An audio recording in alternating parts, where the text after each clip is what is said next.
L'astrologue qui se laisse tomber dans un puits. Jean de La Fontaine. Un astrologue, un jour, se laisse asseoir au fond d'un puits.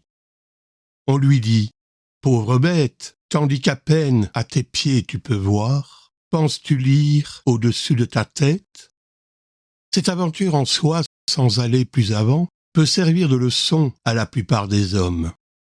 Parmi ce que de gens sur la terre nous sommes, il en est peu qui fort souvent ne se plaisent d'entendre dire qu'au livre du destin les mortels peuvent lire. Mais ce livre qu'Homère et les siens ont chanté, qu'est-ce que le hasard parmi l'Antiquité? Et parmi nous, la Providence? Hors du hasard, il n'est point de science. S'il en était, on aurait tort de l'appeler hasard, ni fortune, ni sort, toute chose très incertaine.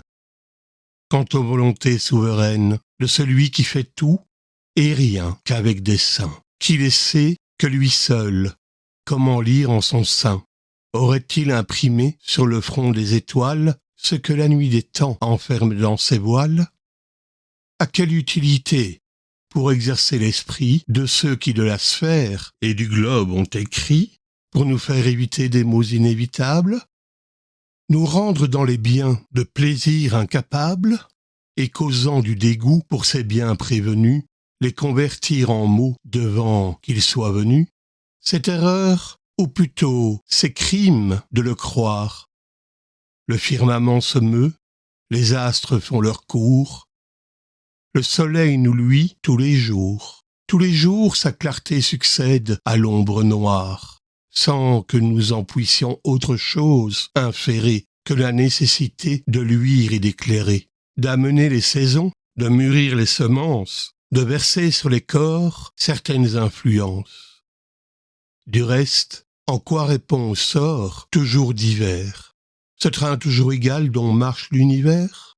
Charlatans, faiseurs d'horoscopes, quittez les cours des princes de l'Europe, emmenez avec vous les souffleurs tout d'un temps. Vous ne méritez pas plus de foi que ces gens. Je m'emporte un peu trop, revenons à l'histoire, de ce spéculateur qui fut contraint de boire. Outre la vanité de son art mensonger, c'est l'image de ceux qui bâillent aux chimères, cependant qu'ils sont en danger, soit pour eux, soit pour leurs affaires.